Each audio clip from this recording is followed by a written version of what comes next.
안녕하십니까. 자, 이번에는요, 우리 C단원 막성 소기관을 제외한 나머지 것들 중심으로 보겠습니다. 자, 우리 세포 내에 이제 막을 가지고 있는 애들은 아니에요. 자, 그런데 구조물의 역할을 하기 때문에 우리가 세포 소기관이라고 쳐주는 애들입니다. 어떤 이제 분들은 이 세포 소기관이라고 하는 것을요, 세포 소기관이라고 하는 것을 막구조물이냐 아니냐 이렇게 구분하는 사람들도 있어요. 막이 있느냐 없느냐 이렇게 구분하는 사람도 있거든요. 그래서 우리가 막을 가지고 있는 애들을 중심으로 봤습니다. 앞에서 보신 것들 중에 이제 리보솜이라는 것 빼고는요 다 막이 있는 애들이죠. 자, 이제부터는 세포 골격에 대한 얘기를 하도록 할게요. 여러분, 세포 골격에 대한 얘기를 하도록 하겠습니다. 자, 세포 골격이라고 하는 것들은 세포의 뼈대를 이루는 것들이 있죠. 이런 것들을 우리가 세포 골격이라고 부릅니다. 세포 골격이라고 하는 것들은 세포의 뼈대를 이루는 것들이 세포 골격이에요. 자, 그래서 이 아래에 보시면은 이렇게 세포들의 모양을 그려놨는데 이게 뭘 뜻하는 거냐면, 이게 이제 세포가 이렇게 생길 수도 있고 이렇게 생길 수도 있고 이렇게 생길 수도 있다라고 지금 그려놓은 거거든요. 지금 앞에 있는 이 그림은 뭐 단순한 상피세포들 종류를 이렇게 그려놓은 것 같고, 물론 이제 제가 그린 거긴 하죠. 자, 이 그림은 근육세포를 그려놓은 그림인 것 같아요. 근육세포, 평활근을 아마 그려놓은 것 같은 그림인 것 같아요. 그치? 딱 보니까 모양이. 자, 그럼 얘는 신경세포예요. 근데 이런 모습들을 유지하려면 어떤 뼈대가 필요할 텐데 그에 해당하는 것이 바로 이제 이 세포 골격이다라는 겁니다. 세포 골격은 세포의 뼈대를 이루는 거다 이렇게 보시면 되거든요. 자, 그래서 아래에 보시면 미세 소관, 중간 섬유, 미세 섬유 이렇게 나눠놨습니다. 미세 소관과 중간 섬유와 미세 섬유 이런 애들이 이 뼈대를 이루는 애들이에요. 또 이제 미세 소관을 기억으로 이 친구가 이제 표현을 해놨습니다. 니은티것. 자, 미세 소관이라고 하는 것은 말 그대로 이제 관이기 때문에 관. 이런 형태를 갖고 있어요. 이런 형태. 자, 중간 섬유라고 하는 것은 이 중간이라는 거에 이제 특징이 있는 건데 직경이 한 중간으로 되는 겁니다. 자, 그래서 얘가 이제 얽혀져 있는 그런 구조를 이렇게 표현한 것 같아요. 이렇게 막 얽혀져 있는 케이블처럼 얽혀져 있는 구조를 표현했습니다. 여러분, 우리 공사에 가면은 막 이렇게 케이블 같은 거 볼 수 있잖아요. 와이어 줄이라고 할까? 뭐 이런 거. 딱 그거랑 똑같이 생겼어요. 자, 그다음 미세 섬유라는 건데, 미세 섬유라고 하는 것은, 자, 그림 이렇게 표현했는데, 이게 이제 무슨 표현이냐면, 새끼 꼬는 거 있죠, 새끼.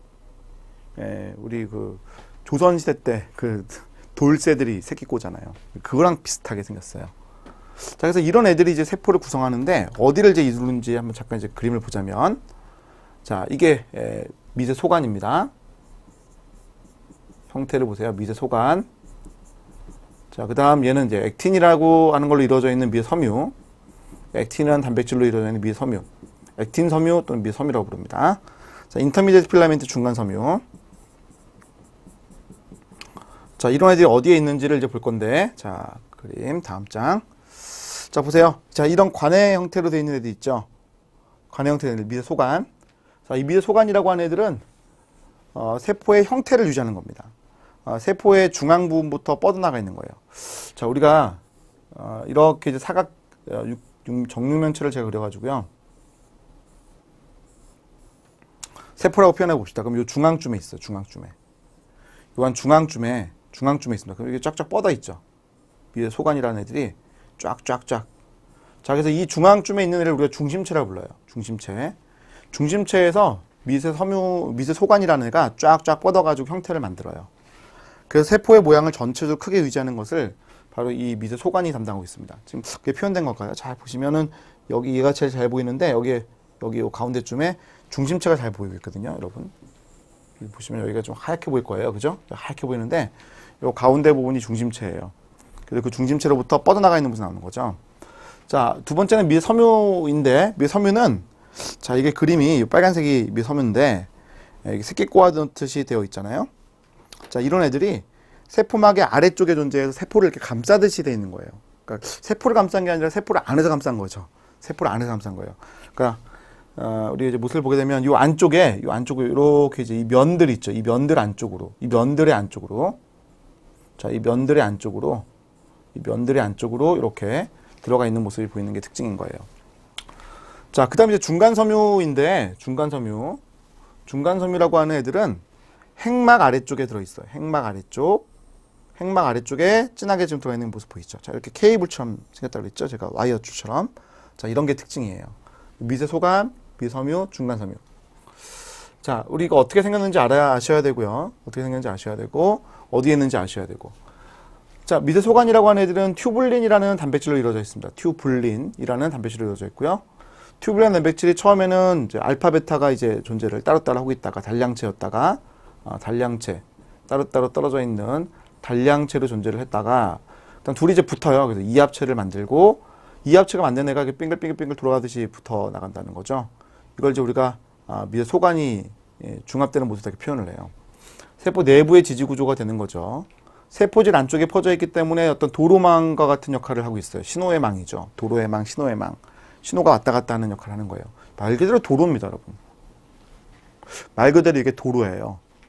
그래서 이 미세 소관 위를 따라서 이게 도로처럼 되어 있기 때문에 그 위를 달리는 트럭과 같은 화물차와 같은 애들이 있어요. 단백질들인데 운동 단백질이라고 부르는 애들이에요. 이름은 키네신과 디네인이라고 부르는 애들이거든요. 키네신과 디네인. 그래서 키네신과 디네인이라는 애들이 얘를 움직여요. 자, 일단 중간섬유라고 하는 것은 핵막 아래쪽 등에 존재하는데 거의 영구적인 구조물이에요. 그러니까 이게 딱 고정이 되어 있는 상태입니다. 변화가 별로 없어요. 자, 그 다음 미섬유인데 얘가 이제 액틴이에요. 미섬유 액틴. 액틴이라는 섬유로 이루어져 있습니다. 얘들은 세포의 막 아래쪽에 존재한다고 했습니다. 그래서 탄력성을 부여하는, 세포에 탄력성을 부여한다. 세포가 이렇게 누르면 이렇게 탁 튀어 올라가는데 그런 게 이제 탄력성이죠. 세포막 아래쪽에 도로망을 형성할 수가 있어요. 그러면 또 움직여 다니는 애가 있을 거 아니에요. 트럭. 이번엔 트럭 이름이 미오신입니다. 미오신. 자, 그래서 미세 소관과 중간 섬유와 미섬유에 대한 얘기 뭐 간단하게 해봤고요. 제가 언급한 것들 또 다시 보여드릴게요. 자, 이거 여러분 아까 체크했었죠. 직경이 가장 큰 것은 미세 소관입니다. 튜블린이라는 단백질로 이루어져 있고 하나가 알파라면 하나는 베타예요.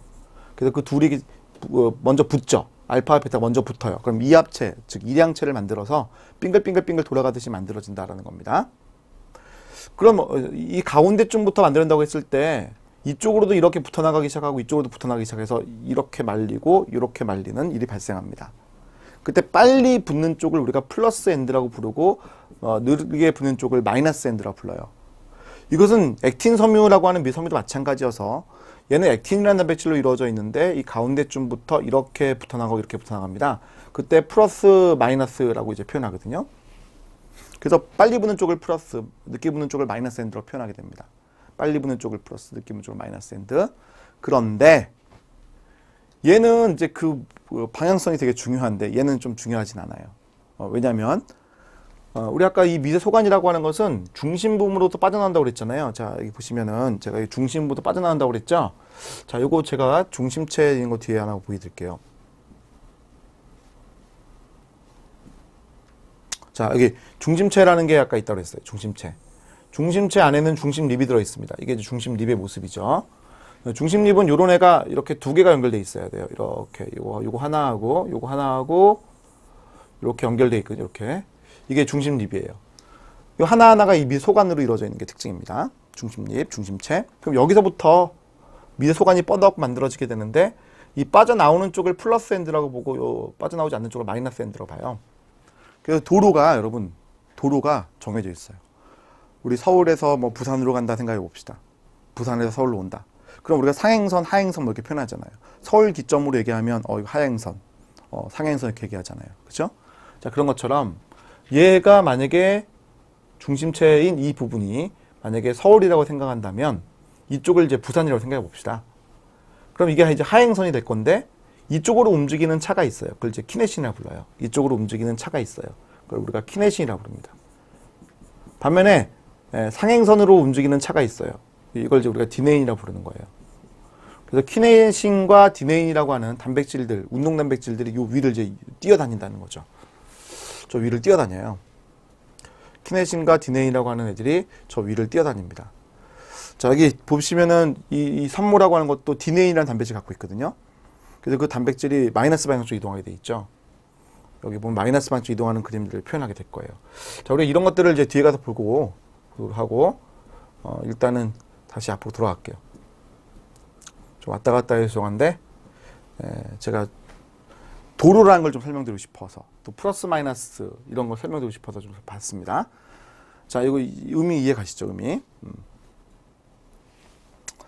자, 여기 보시면은 미세 소관. 자, 이건 뭐 중요한 말은 아니에요.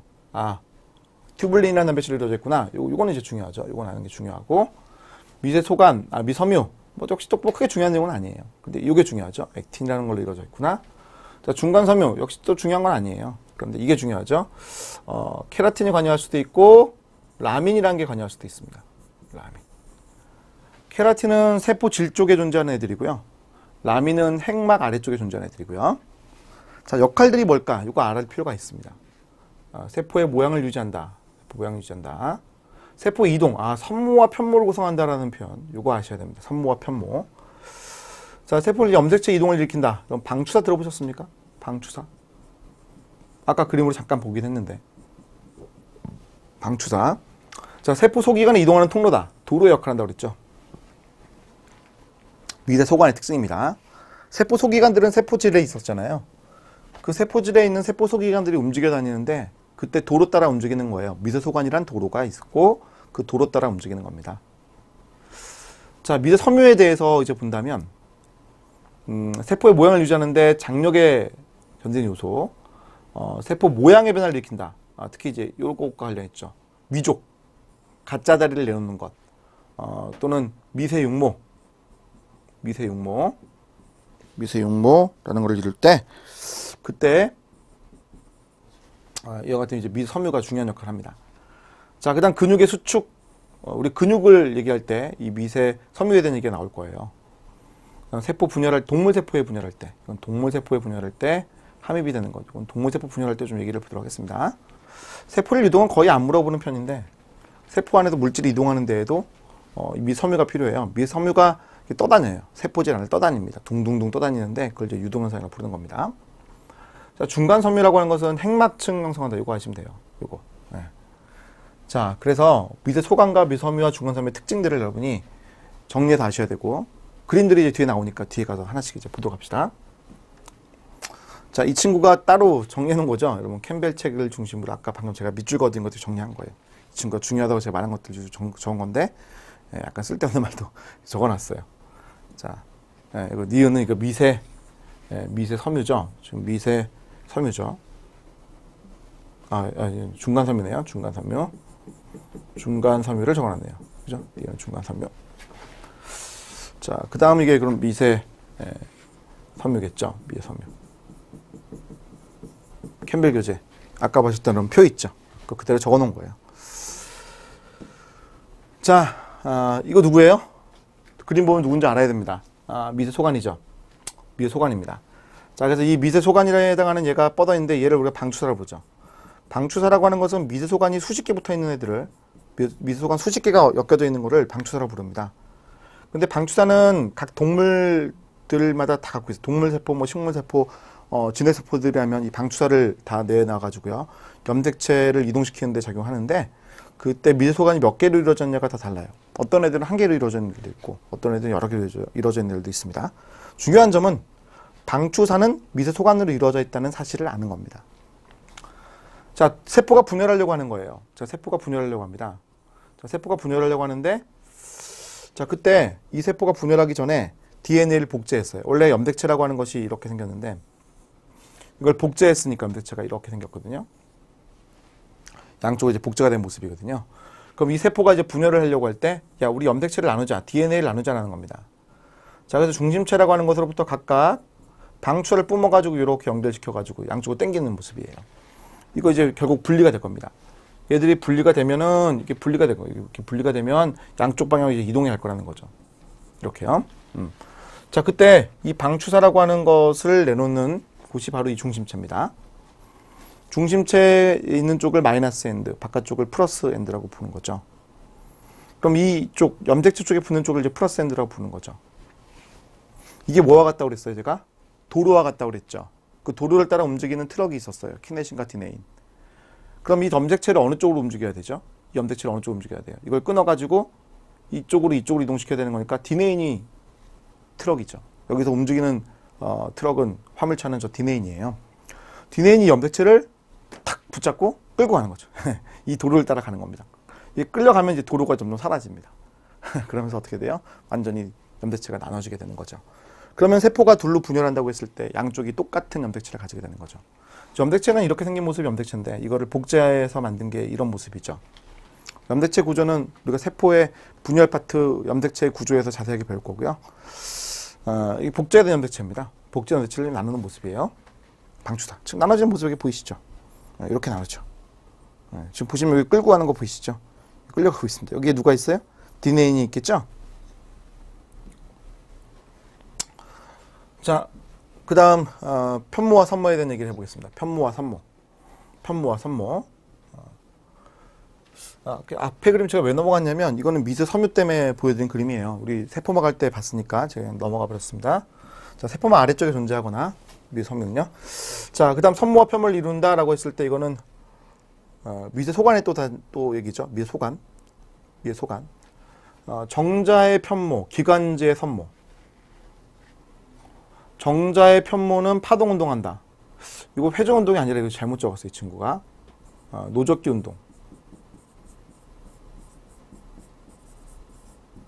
노적기 운동을 표현해야 돼요. 노적기 운동. 노적기 운동. 그러니까 까딱까딱까딱까딱 하는 겁니다.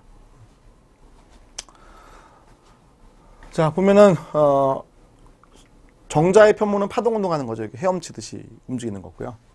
그러니까 이건 기관지의 선모를 표현한 것 같은데 우리 기관지, 목에 있는 거 있죠. 기관지. 거기에 상피세포들이 이런 선모들을 가지고 있기 때문에 이렇게 툭툭툭툭 밖에서 오는 이 먼지들을 쳐낼 수가 있는 거예요. 먼지들을 쳐낼 수 있는 겁니다. 먼지들을요. 우리 체내로 깊게 들어오는 먼지들을 없애는 역할을 하는 거예요. 자, 여기 보시면은 미세 소관이라고 하는 것들이 바깥쪽에 둘러치고 있는데 이거 세 보면은 9개입니다. 이게 이제 1개고요. 하나, 둘, 셋, 넷, 다섯, 여섯, 일곱, 여덟, 아홉. 제대로 그렸네요. 그죠? 9개. 그리고 가운데 2개인데 이거 2개 떨어져 있어요. 이 친구 약간 잘못 그렸어. 이렇게 2개가 떨어져 있어야 돼요. 그래서 9 플러스 2라고 표현합니다. 그러니까 바깥쪽에는 2개가 붙어 있기 때문에 하나짜리 취급하는 거예요. 그래서 9개가 있고 가운데에 2개가 떨어져 있습니다. 각각 떨어져 있으니까 9 플러스 2 구조 이렇게 부르는 거예요. 자, 그리고 이 사이에 디네인이라는 것이 이제 이렇게 들어가 있죠. 자, 원액세포의 편모 선모는 회전운동합니다. 이건 맞습니다. 이건 회전운동. 회전운동합니다. 이렇게 빙글빙글 돌아요. 보시면 이렇게 빙글빙글 돌죠. 아래쪽에 모터 같은 것이 달려 있고 이걸 빙글빙글 돌릴 수가 있어요.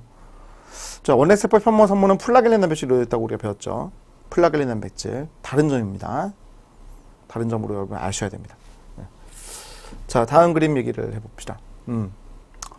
정자의 파동운동 보고 있죠. 네. 선모의 노적기 운동 보고 있죠. 그죠? 이거는 기관지 쪽에 우리 사람은 있죠. 기관 쪽에 있는 겁니다.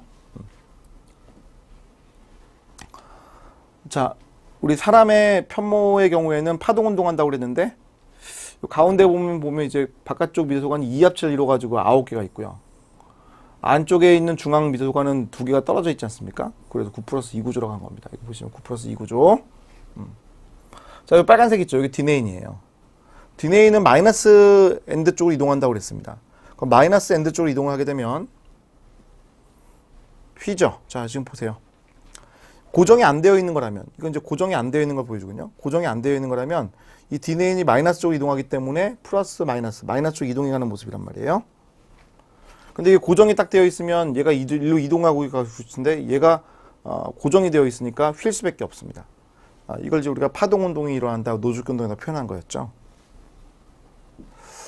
자, 다시 앞으로 와보시면요. 저희 기저체라는 거 보이시죠? 이게 원래 중심체였던 거거든요. 중심립. 중심립이었던 것이 편모에서, 정자에서는요. 기저체라는 걸로 바뀌어 있는 거예요. 정자의 경우에는 기저체라고 하는 것이 중심립 변형된 겁니다. 그러니까 우리 정자라는 게 이렇게 있으면요. 이렇게. 기저체라고 하는 것이 이쯤에 있거든요. 여기서부터 이렇게 빠져나와 있는 것처럼 보이는 것이 이 미세 소관들입니다. 그러니까 중앙에 있지 않으니까 이걸 기저체라고 불렀습니다. 이 편모의 기저체. 나중에 알고 보니까 일반적인 세포에 있는 중심체하고 똑같은 거였어요.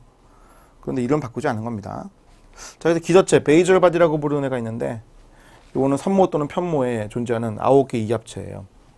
사실은 중심립과 같은 거죠. 얘 형태를 보게 되면은 미세 소관이 삼합체를 이뤄가지고요. 바깥쪽에 둘러쳐지는 게 9개가 둘러쳐져 있죠. 그래서 이 기저체라든지 중심체, 중심립 있죠. 이거는 9 플러스 0의 구조로 표현합니다, 여러분. 9 플러스 0의 구조다. 바깥쪽에 9개가 있고 안쪽에는 없으니까. 안쪽에 없잖아요, 지금 미소관이요. 이건 아니에요, 여러분. 이건 아니에요. 자, 중심체와는 약간 중심립과는 중심립이라는 것과 저 기저체라고 하는 것은 미소관의 형태에 이루고 있는 이 편모하고 약간 다른 거죠. 그 차이점을 여러분 아시면 되겠습니다.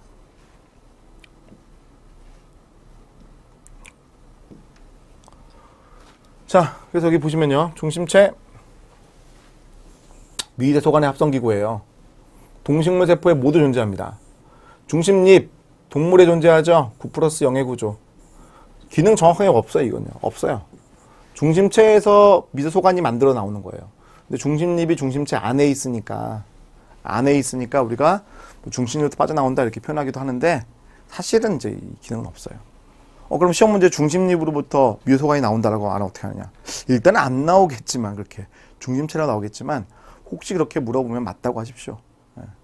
중심립으로부터 빠져나온다라고 하는 것이 틀린 말은 아니니까. 자, 그다음 세포벽. 식물세포는 셀룰로스로 이루어져 있다고 그랬고요.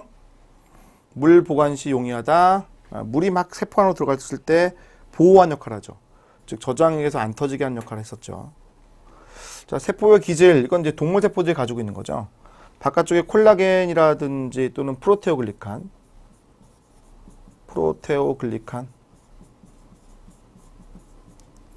이런 것들로 이루어져 있죠. 세포를 보호한 역할을 한다. 저장에서 이건 터질 수밖에 없습니다. 이게 약하기 때문에. 적혈구는 터지죠. 적혈구에는 핵 등 소기관들도 없습니다, 여러분. 적혈구는 상당히 이제 잘 깨지기 쉬운 그런 세포예요. 세포가 핵이 없어? 그건 좀 이상할지 모르지만 적혈구는 없어요. 미토콘드리아도 없고 적혈구는 거의 뭐 헤모글로빈이랑 차 있는 그런 세포입니다. 역할은 산소 운반 역할에 최적화되어 있는 모습이에요. 그래서 수명도 짧아요. 3개월이면 그 세포가 사라집니다. 자, 원핵세포도 바깥쪽에 벽이 있는데 얘는 펩티도글리칸이죠. 펩티도글리칸. 그래서 이런 페니실린 등 암피실린도 마찬가지. 항생제를 처리하게 되면 이 펩티도글리칸층이 형성이 깨지기 때문에 용혈 현상은 터질 수 있다고 했습니다. 자, 여러분 밑에다 하나 더 적어놔도 좋겠습니다. 우리 곰팡이 있죠? 세포벽 있죠? 세포벽이 있습니다. 이루고 있는 물질 뭡니까? 이루고 있는 물질? 키틴. 예, 키틴.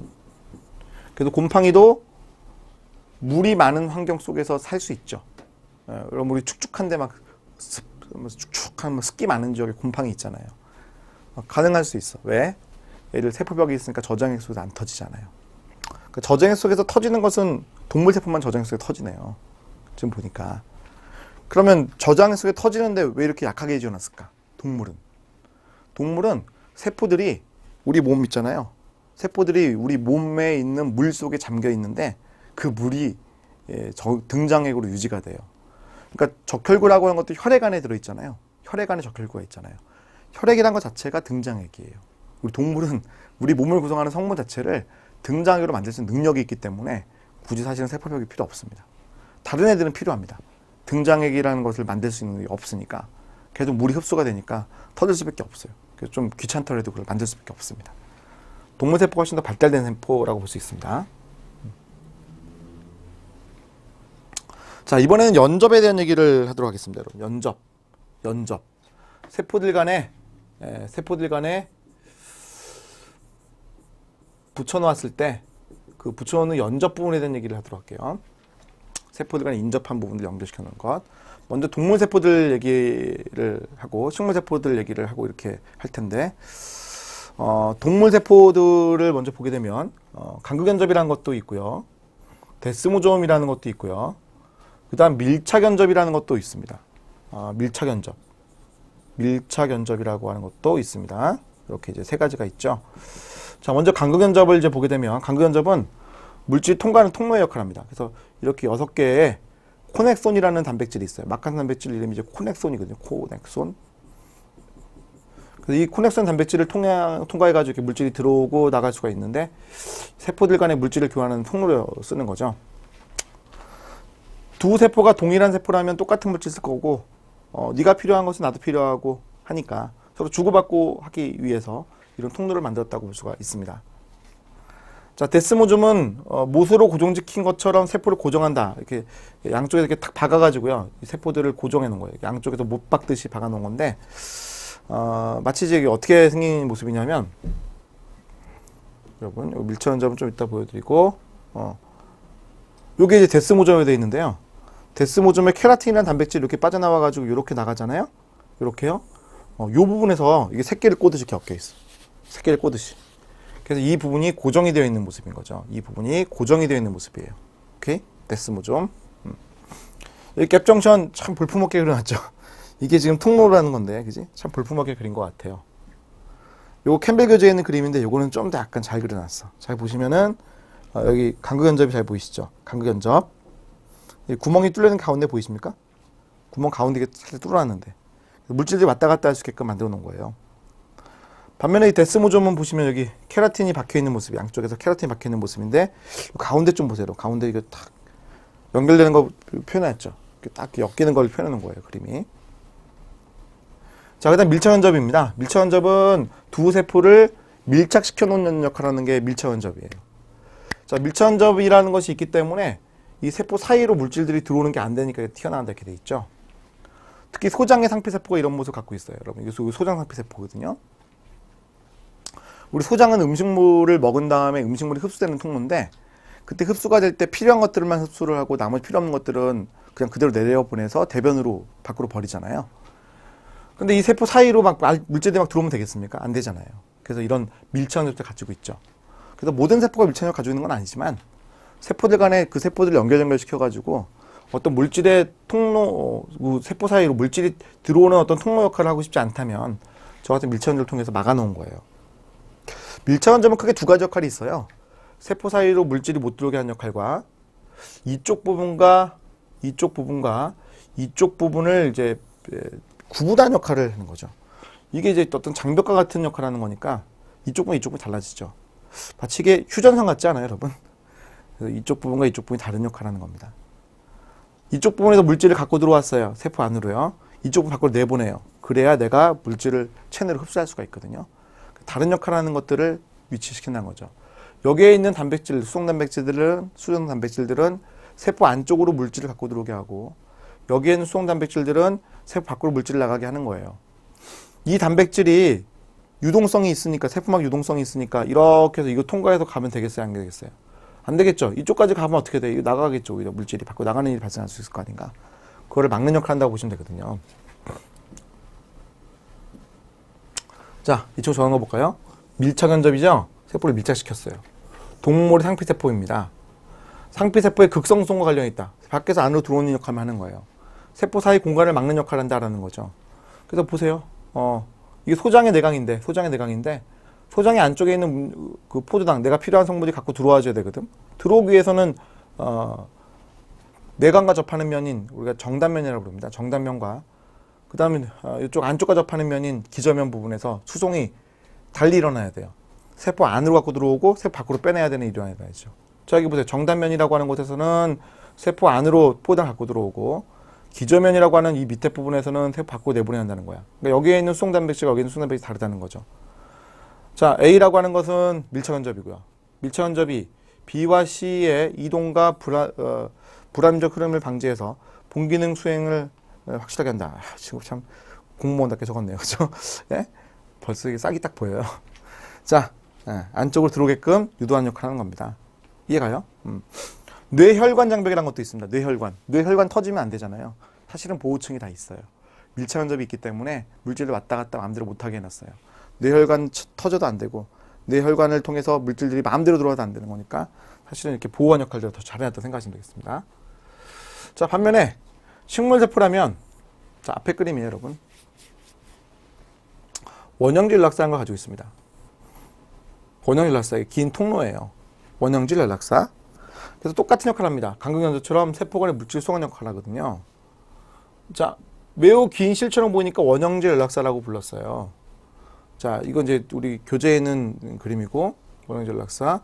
이 그림이 좀 더 보기 좋아서 가져와 봤는데요. 이거 보세요. 1차 세포벽, 2차 세포벽, 벽들이 보이고요. 이쪽에 중간 라멜라라고 하는 지역, 팩틴으로 차 있는, 팩틴이라는 당으로 차 있는 그런 지역이에요. 끈적끈적한 당으로 차 있고 벽들이 이제 보이고, 자 그때 이 벽 사이를 통과하는 이 통로가 보이죠. 이 통로가. 이걸 이제 우리가 원형 전락사라 불러요. 간극 연적과 유사한 역할을 하는 건데 성분은 전혀 다르고, 세포벽이라고 하는 것을 갖고 있는 식물세포이기 때문에 통로가 매우 길 수밖에 없거든요. 매우 길기 때문에 이걸 원형질 연락사라고 부르는 겁니다. 이 안에 있는 원형질과 이쪽 안에 있는 원형질 간에 연락을 하는 실이다 이렇게 표현한 거죠. 그죠? 원형질 연락사. 간극 연적과 유사한 역할을 한다. 기억하시면 되겠습니다. 자, 이렇게 해서 여러분 우리가 그 세포의 구조를 봤습니다. 원핵세포의 구조를 봤고요. 또 동물세포와 식물세포의 구조도 봤습니다. 시험은 원핵세포의 특징을 물어보거나 특히 뭐 항생제에 대한 걸 물어볼 때도 있고, 그 다음 진핵세포의 특징을 물어볼 때 동물세포와 식물세포의 특징을 잘 물어보니까 그 특징을 잘 기억하셔야 되고요. 자, 이번에는 그 세포의 형태가 아닙니다. 바이러스라고 하는 걸 보도록 할게요. 자, 바이러스는 우리 교재에는 이쪽 C단원에 있지 않거든요. 그래서 여러분들 그 63페이지에 식물 파트가 있고 그 다음 장에 여러분 빈 장이 이제 있잖아요. 빈 페이지에다가 지금부터 바이러스를 여러분 정리하도록 하시고, 바이러스에 대해서는 간략하게 이 그림, 앞에 보시는 이 그림이 저 뒤쪽에 이제 나와 있는데, 한참 뒤에 있습니다. 이게요, 사실요. 뒤에 이제 어디 있냐면 401페이지 보시면 401페이지에 거기 바이러스에 대한 얘기가 정말 간단하게 있거든요. 근데 그 간단하게 있는 거 말고 여러분 자세하게 여러분 아시는 게 좋겠습니다. 자, 먼저 자, 이 그림은 여러분 이 그림은 바이러스의 그림을 지금 보여드린 거예요. 보면 세포 형태가 아니죠. 그래서 바이러스는 일단 기본적으로 자신을 만들 수 있는 유전자 핵산을 가지고 있습니다. 근데 그 핵산이 우리 일반적으로 배웠던 세포와는 달리 RNA인 경우도 있고요. DNA인 경우도 있습니다. RNA인 경우도 있고 DNA인 경우도 있거든요. 그러니까 DNA로 이루어진 DNA 바이러스, RNA로 이루어진 RNA 바이러스예요. 자, 우리 기본적으로 또 이런 단백질들이 들어가 있습니다. 이게 단백질이에요. 이것도 껍데기의 단백질이거든요.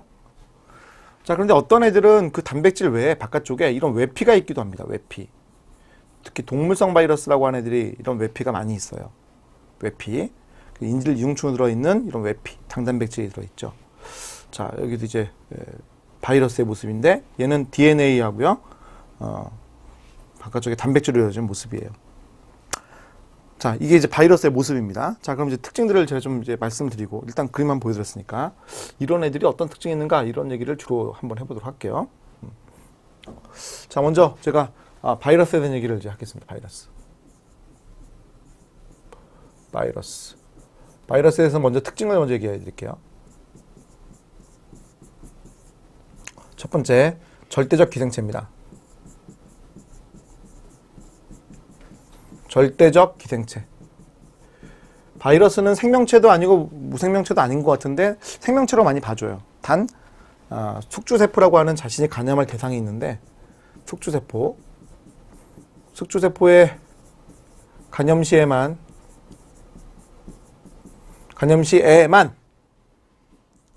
증식이 가능하다. 그러니까 이제 절대적 기생체다 이렇게 표현하는 거죠. 절대적 기생체. 이런 애들이 이제 숙주세포가 다 있습니다. 담배 모자이크 바이러스는 담배잎에 감염하는 바이러스입니다. 담배 모자이크 바이러스가 우리 사람에 감염하는 일은 없습니다. 종특이성이 있거든요. 아데노바이러스, 대표적인 감기 바이러스입니다. 우리 사람에 감염하고 호흡기 질환을 일으키는 애죠. HIV 바이러스, 이거 상당히 위험하죠. 에이즈 일으키는 바이러스인데, 얘가 감염하는 것은 우리 사람 세포들 중에, 면역 세포들 중에 도움 T세포라는 애가 있는데 걔에게 감염하는 애입니다. 그러면 도움 세포가 얘한테 감염당하게 되면 도움 세포는 이제 망가진 건데, 그 도움 T세포가 우리 몸에 있는 면역 세포들을 조절할 수 있는 지휘자와 같은 애 있거든요. 그 지휘자가 죽어버리니까 제대로 될 일이 없잖아요. 지도자가 얼마나 중요합니까? 지도자가 중요하죠. 그죠? 우리 그 2002년 월드컵 할 때 히딩크라는 그 감독이 나왔기 때문에 우리가 4강 갔잖아요. 지도자가 중요한 거잖아요. 그 지도자가 망가졌으니까 제대로 반응할 수가 없는 거잖아요. 그래서 후천성 면역 결핍증 걸리다 이렇게 표현하죠. 박테리오파지. 자, 얘는 박테리아를 감염하는 애가 박테리오파지죠. 자, 그래서 절대적 기생체다라고 표현했는데 숙주세포의 감염 시에만 증식하는 것이고요. 종특이성이 있는 겁니다.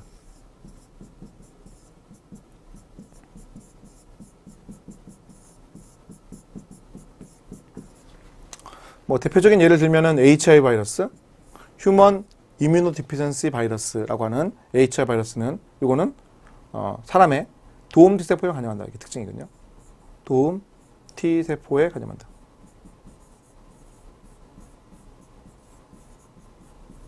병원균으로서 작용하는 거죠, 지금요. 자, 세 번째. 구조적인 특성을 보게 되면 첫 번째. 일단 핵산을 가지고 있어야 돼요. DNA를 가지고 있는 경우도 있고 또는 RNA를 가지고 있는 경우도 있습니다. DNA 또는 RNA를 가지고 있다는 거죠. DNA 또는 RNA를 가지고 있습니다. DNA를 가지고 있으면 DNA 바이러스, DNA를 가지고 있으면 DNA 바이러스입니다. 대표적인 거 박테리오파지, DNA 바이러스. 아까 봤던 아데노바이러스라고 하는 것도 DNA 바이러스. 근데 아데노바이러스는 시험 문제 거의 안 나오니까 제가 안 적을게요. 자, RNA를 유전체로 가지고 있습니다. DNA를 갖고 있지 않고 RNA를 유전체로 갖고 있습니다. 대표적인 것 HIV 바이러스, 인플루엔자 바이러스,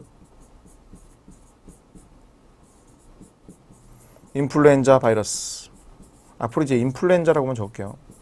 인플루엔자 이렇게 적읍시다. 자, 또 하나 더 예를 든다면은 아까 봤었던 담배 모자이크 바이러스, 토바코 모자이크 바이러스, 담배 모자이크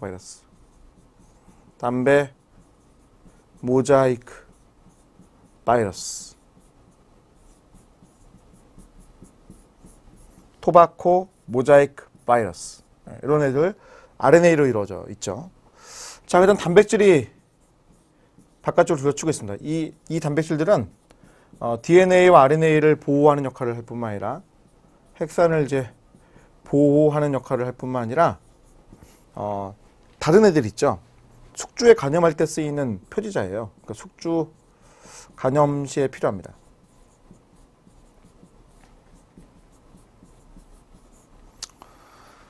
단백질이라고 하는 것들은 숙주 간염할 때 필요해요. 그 숙주에 간염을 할 때 저 단백질과 숙주에 있는 숙주의 세포막에 있는 단백질 결합을 하면서 들어갈 수가 있습니다. 자, 그러니까 이게 이제 이게 숙주의 단백질이 있다면 여기 이제 인플루엔자 바이러스라고 생각합시다. 인플루엔자 바이러스 간염한다고 했을 때 여기 표면에 있는 이 단백질과 결합을 하거든요. 이렇게 결합을 해서 들어가는 거예요. 인플루엔자 바이러스 표면에 있는 헤마글루틴이라고 불리는 단백질이 있습니다. 그 단백질이 헤마글루틴 리셉터에 해당하는 단백질과 결합함으로써 감염되어 들어가는 거예요. 오케이? 이해가시죠? 자, 세 번째. 외피가 있기도 합니다. 외피는 다 있는 것은 아니고 동물성 세포들이 갖고 있어요. 동물성 세포가 아니고요. 동물성 바이러스.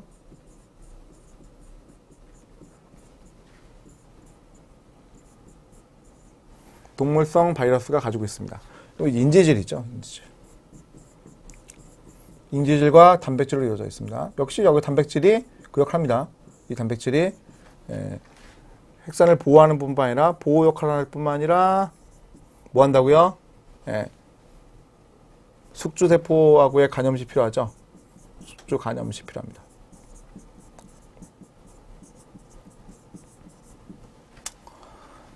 자, 구조의 특징을 봤습니다, 여러분. 구조의 특징을 봤죠. 자, 특징. 절대 기성체, 종특이성이 있다. 구조의 특징을 봤습니다. 자, 그 다음에 네 번째죠. 자, 네 번째. 생활사.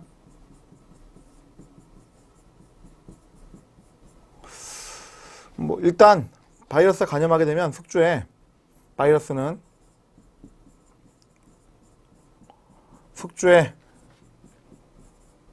결합을 하게 되고요. 인자 결합하고요. 그 다음 핵산을 주입을 합니다. 핵산을 주입을 해요. 그러면 그 주입된 그 핵산이 복제가 되거든요. 자, 그때 특징이 있는 게 뭐냐면 RNA 바이러스였다면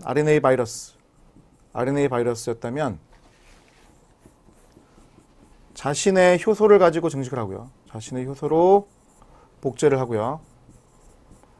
그때 RNA에서 RNA를 만들 수도 있고 RNA에서 cDNA라고 하는 DNA를 역전사를 통해서 만들 수도 있어요. 자, 그 얘기 좀 이따 할게요. 자, 다음. DNA 바이러스의 경우에는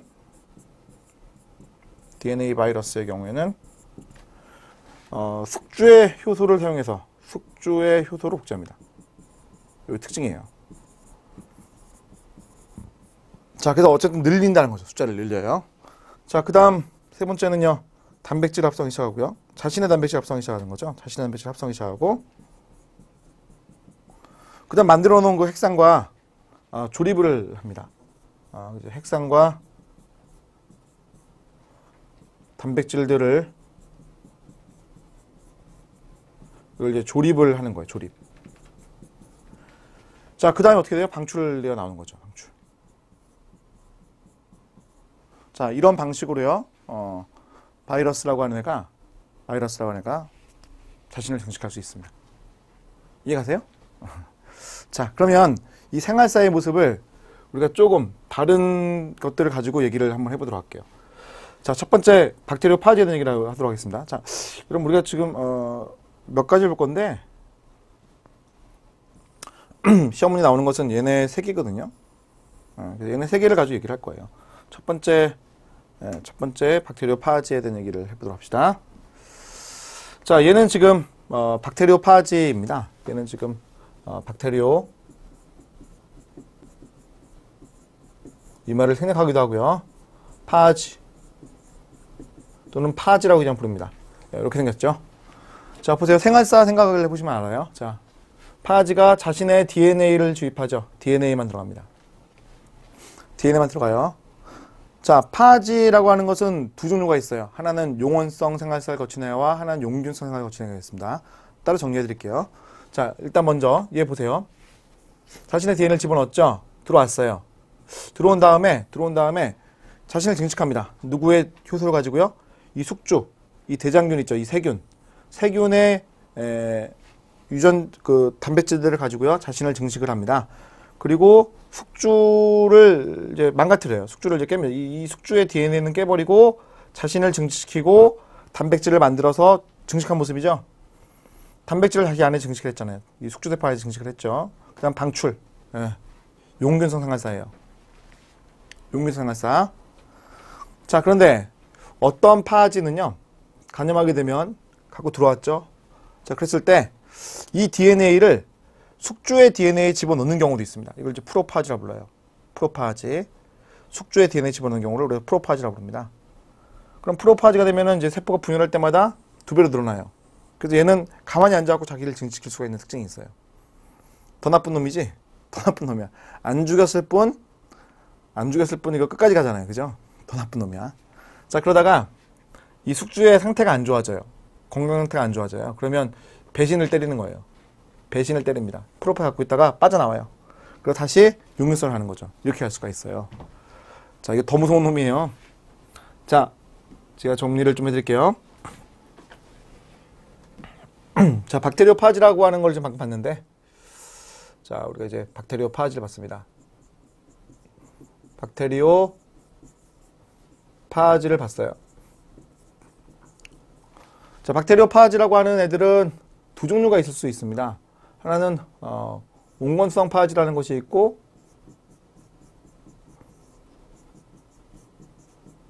두 번째는 독성 파지라는 것이 있습니다. 온건성 파지라고 하는 애는 대표적인 게 누가 있냐면 람다 파지라는 게 있고, 독성 파지는 T 파지와 P 파지라는 것들이 있어요. 그러니까 이게 바이러스도 지금 종류도 나눠지는 거고요. 자, 이 온건성 파지라고 하는 것은 용원성 생활사를 갈 수 있는 애들을 말하는 거예요. 용원성. 자, 용원성 생활사를 갈 수 있는 애들을 얘기하는 거예요. 자, 반면에 자, 독성 파지는요. 용균성 생활사만 갖는 애들을 얘기하는 거예요. 자, 그래서 이 독성 파지를 먼저 우리가 그림 설명을 드렸죠. 독성 파지의 경우에는 얘는 세균의 감염 시 숙주 내에서 증식 후 방출되는 게 특징이죠. 그죠? 자, 반면에 옹곤성 파하제의 경우에는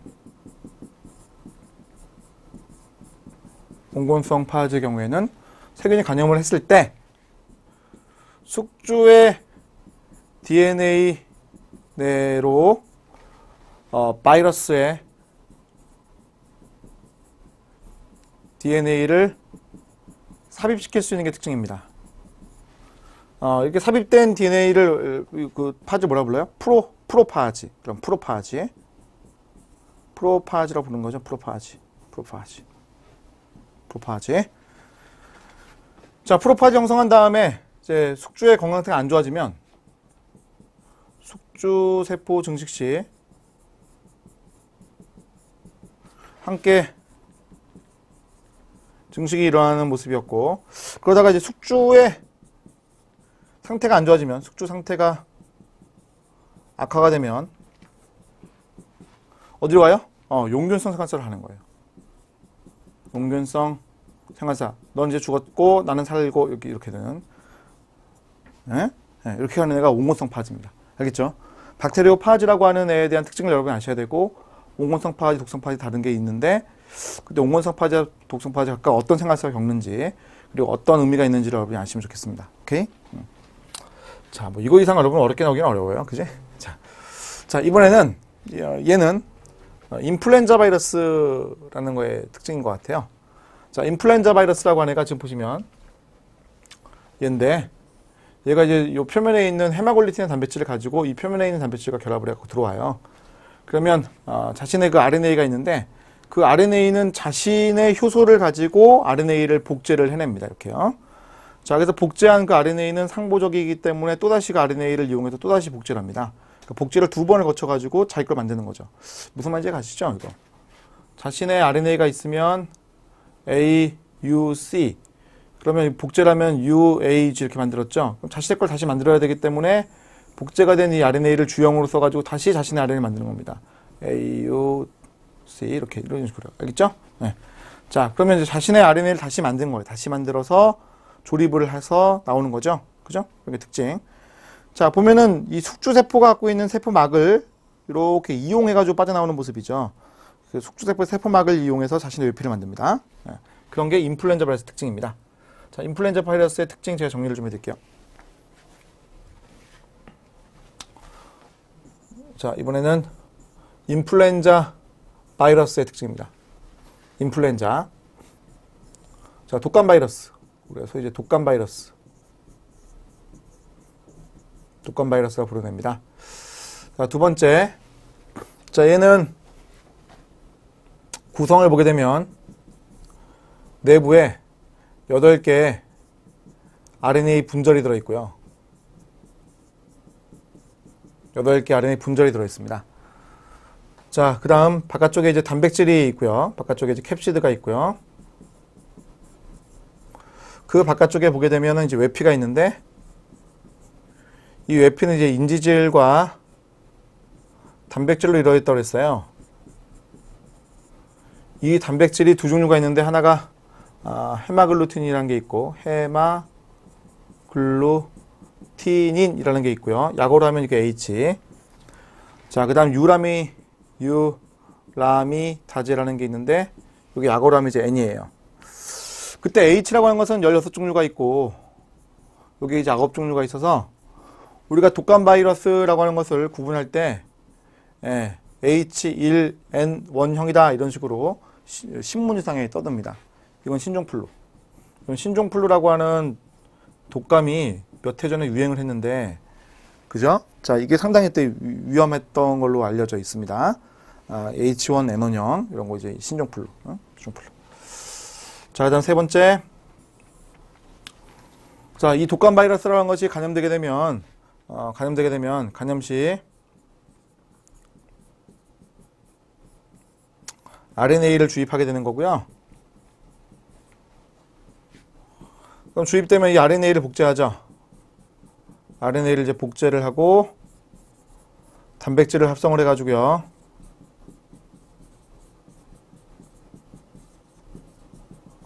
그 다음에 조립이 일어나게 될 텐데, 자, 여기에서 여러분 중요한 특징이 나옵니다. RNA를 RNA로 복제할 때에는 변이성이 심해요. 변이성이 생깁니다. 예. RNA에서 RNA 복제할 때 변이성이 되게 심해요. 그러니까 DNA에서 DNA 복제할 때 변이성이 심하지 않습니다. 우리 아버지하고 뭐 저하고 많이 닮았어요. 왜냐면 아버지가 저한테 DNA 넘겨줬거든요. 그러니까 DNA와 DNA가 복제되어서 저한테 넘어올 때 아버지 특성이 거의 별 차이 없이 넘어옵니다. 아버지가 엄청나게 많은 세포를 갖고 있었을 텐데 그 중에 아버지가 갖고 있었던 생식세포 중에 일부가 정자가 만들어지면서 넘어온 거거든요. 그때 그 아버지 세포에 있던 DNA가 거의 동일하거든요. 그러니까 제가 아버지 특성을 거의 같이 갖고 있어요. 자, 그런데 인플루엔자 바이러스는 RNA가 유전체예요. 그렇기 때문에 RNA에서 RNA를 복제를 하는 모습이 나왔는데 RNA에서 RNA 복제될 때에는 변이성이 심해요. 그렇기 때문에 우리가 독감 바이러스라고 하는 것을 예방주사를 매년 맞아야 돼요. 맨날 달라지잖아요. 유전자가 다르니까 성질이 많이 달라져요. 헤마글루틴이라고 하는 것에 변이가 계속 생겨요. 그러다 보니까 변이성도 심해지고 감염률 달라지고 우리가 치료율도 달라지고 이렇게 되는 거죠. 자, 조립된다고 했을 때 이때 또 변이성이 생겨요. 이때 변이성이 생깁니다. 이때 변이성은요, RNA 분절의 조합이에요. 8개 RNA 분절의 여러분 조합이거든요. 조합. 그래서 이 조합이 달라진 게 바로 이 신종플루였어요. 그때 돼지 인플루엔자, 뭐 사람 인플루엔자 이런 것들이 같은 세포에 들어가서 그들을 조립을 할 때 얘들이 섞인 거예요. 염색체들이 섞인 거와 같죠. 자, 그러니까 이러한 변이성이 생겨가지고 완전 새로운 애가 만들었다고 생각한 거죠. 그걸 이제 신종플루라고 부른 거 아닙니까? 어느 게 더 큰 변이 같아요? 이쪽에 있는 변이는 약간 더 작아 보이죠? 이걸 이제 우리가 소변이라고 부릅니다. RNA 복제할 때 일어나는 헤마글루틴의 변이 정도, 이걸 소변이라고 부르고요. 이건 이제 대변이라고 불러요. 대변이 일어나게 되면 변종이 생긴 거고요. 근데 변종이 발생하면 상당히 위태로울 수 있습니다. 우리 사람들에게 상당히 위협적일 수도 있다. 이런 얘기예요. 자, 우리 독감 바이러스에 대한 얘기를 해봤어요. 자, 그 다음은 HIV 바이러스에 대한 얘기를 한번 보도록 합시다. 자, HIV 바이러스. 자, 보십시다. 죄송합니다. 잠깐만요. 하나 더 적어야지.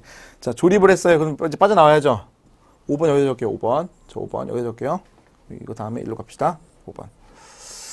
자, 그 다음은 외피에 쌓여서 방출되는 거죠. 조립 후 방출. 그때 외피가 어디서부터 유래되었다고요, 여러분? 이 외피가 어디서 유래되었다고요? 네, 숙주의 세포막에서 유래된 거죠. 숙주 세포막에서 유래된 거기 때문에 숙주 세포막에 있는 단백질들이 바이러스의 단백질에 있기도 해요. 그런 게 특징입니다. 네. 자, 그 다음 거 얘기를 해볼게요. 자, 그 다음 거.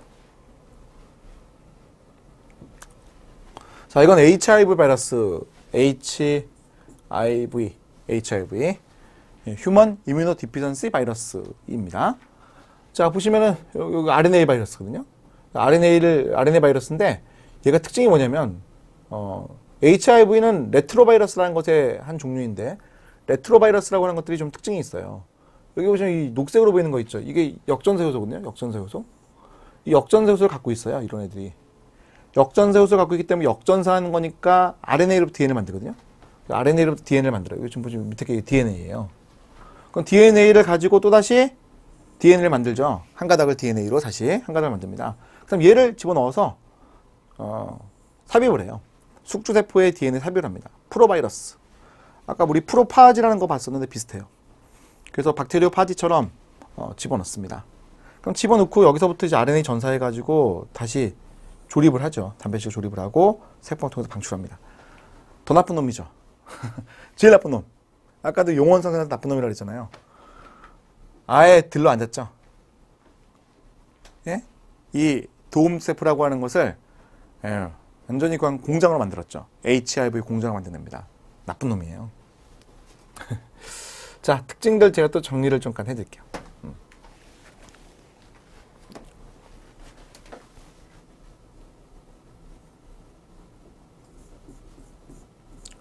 자, HIV 바이러스입니다. HIV 바이러스입니다. HIV 바이러스. HIV 바이러스. 자, HIV라고 하는 요 바이러스 있죠. 이런 특징이 있어요. 이런 특징이 있습니다. 첫 번째, 자, AIDS를 일으키는 원인균이에요. 자, 두 번째. 자, 얘가 이제 간염한다고 했을 때에는 도움세포 있죠? 면역계의 지휘자인데, 또 이제 대식세포라고 하는 면역계의 세포가 있거든요. 대식가인 세포, 식세포장 잘하는데, 이게 간염하는 게 특징입니다. 자, 구성을 이제 보게 되면요. 자, 헥사는 RNA를 갖고 있어요. 두 개의 RNA 분절 갖고 있고요. 이 RNA 분절에 붙어 있는 게 이제 두 개의 역전소를 갖고 있어요. 두 개의 역전소를 갖고 있습니다. 역전소 갖고 있습니다. 자, 그다음에 캡시드가 존재해서 이 RNA 분절을 보호하고 있고, 자, 다른 것들도 적을 수 있는데, 효소들. 근데 제가 적진 않았어요. 여기 이제 가장 대표적으로 물어보는 거 이것만 적었고. 자, 외피가 있고요.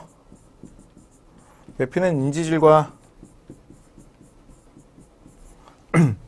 단백질로 이루어져 있는 것이 특징인데, 단백질로 이루어져 있을 때 이 단백질이 표면에 단백질이 이제 GP 120, GP 40이라는 게 있거든요. 글라이코프로테인 120 달톤짜리. 그 다음에 글라이코프로테인 41 달톤짜리인데, 이런 애들이 간염을 누구 거 하느냐, 이게 더 중요하거든요. 자, 이 단백질들이 숙주세포, 도움 T세포 있죠. 그 막에 CD4번이라는 단백질이 있거든요. 그리고 CCR5번이라는 단백질인데, 여기에 결합을 하게 되어 있습니다. 자, 시험 문제에는 이 글라이코프로테인을 물어보는 게 아니라 요걸 물어봐요. 요걸 이제 외워 놓으셔야 돼요. 자, 그러면 이제 HIV 바이러스라고 하는 애가 이런 애구나 하는 걸 알았어요. 그럼 이제 간염했을 때 어떻게 되냐는 거죠. 간염했을 때.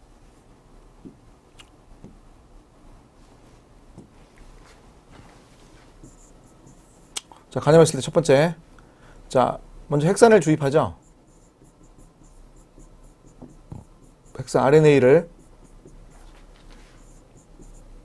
숙주세포에 주입합니다.